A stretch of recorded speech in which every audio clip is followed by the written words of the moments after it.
Bonjour à toutes et bonjour à tous et bienvenue pour cette vidéo de présentation très succincte sur des possibilités d'organiser des ateliers ou des événements à vocation territoriale sur un outil de visioconférence spatialisé.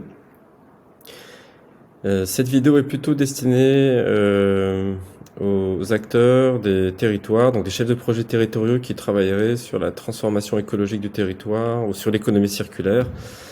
Et donc je vais orienter la présentation dans ce sens. Je vais d'abord commencer par présenter l'outil avec des fonctions essentielles pour que vous puissiez vous rendre compte du type d'expérience qui est proposée aux participants et des possibilités qui sont offertes à l'organisateur en termes de parcours participants, d'expérience sur l'outil.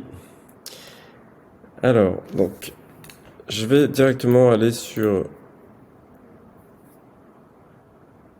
l'outil. Donc ici, donc si j'étais un participant invité par exemple sur un événement de la collectivité, je me présenterai à l'entrée, c'est une sorte d'entrée ici, et puis je rejoindrai l'espace à proprement parler. Voilà. Ici, en tant que participant, je viens d'entrer dans la salle d'accueil café, et qui peut être donc customisée au goût et aux besoins de l'organisateur. Ici, donc, c'est un accueil café, donc dans un espace qui représente et matérialise un café, tout simplement. Et vous voyez que je suis apparu sous forme d'une vignette que je peux déplacer avec ma souris dans cet espace ici. Donc je peux aller où je veux dans l'espace. Je peux zoomer ou dézoomer pour avoir une vue plus large de l'environnement. Mais aussi je peux, par exemple, si je souhaite me rapprocher et mieux voir, par exemple, la personne avec qui je discute à côté, c'est possible en zoomant. Alors, évidemment, dans un événement, donc une salle comme celle-ci peut accueillir 50 vignettes. Donc, je peux me retrouver avec 50 participants. Et ce qui est assez incroyable avec cet outil, c'est que je peux avoir une conversation privilégiée et en toute discrétion avec des personnes qui se trouvent autour de moi.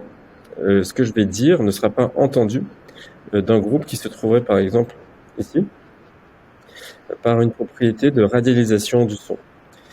Je peux aussi, en utilisant un mégaphone, par exemple, parler à l'ensemble des personnes de la pièce, et ce qui est une des possibilités données à l'organisateur, au facilitateur ou bien aux participants.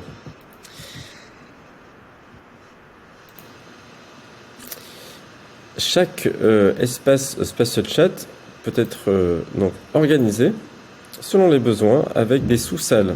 Donc vous voyez ici que j'ai un menu déroulant dans mon espace démo et je peux donc en cliquant gagner une autre salle,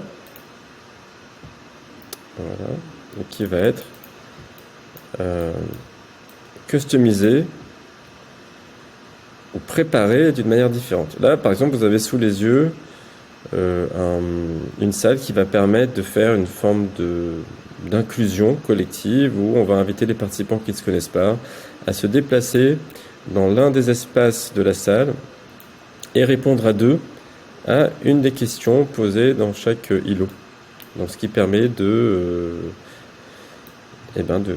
d'abord de briser la glace, puis de commencer à faire connaissance. Donc vous voyez là, vous avez déjà pas mal d'indications sur les propriétés, les possibilités sur l'outil, puisqu'on va en fait utiliser le fond de salle, le visuel, comme un élément de l'expérience, et on va jouer avec. Comme si, par exemple, dans la vie réelle, vous pouviez peindre au sol, dessiner au sol des parcours, comme quand on jouait à la marée quand on était petit, et que là, en fait, vous avez la possibilité de le faire virtuellement. Et donc, ça ouvre des possibilités assez incroyables en termes encore une fois, d'animation d'un groupe et de participants à un événement. Alors, je vais vous donner quelques exemples d'applications. Et après, ce sera libre à chacune et chacun d'entre vous de faire jouer votre imagination pour vous représenter comment peut être utilisé l'outil. Si vous avez par exemple envie d'organiser une journée dédiée à la rencontre entre acteurs de l'économie circulaire, où vous aimeriez que vos entreprises implantées sur votre territoire découvrent ou connaissent mieux tous les acteurs de l'économie circulaire implantés sur votre territoire. Et bien, vous pourriez utiliser par exemple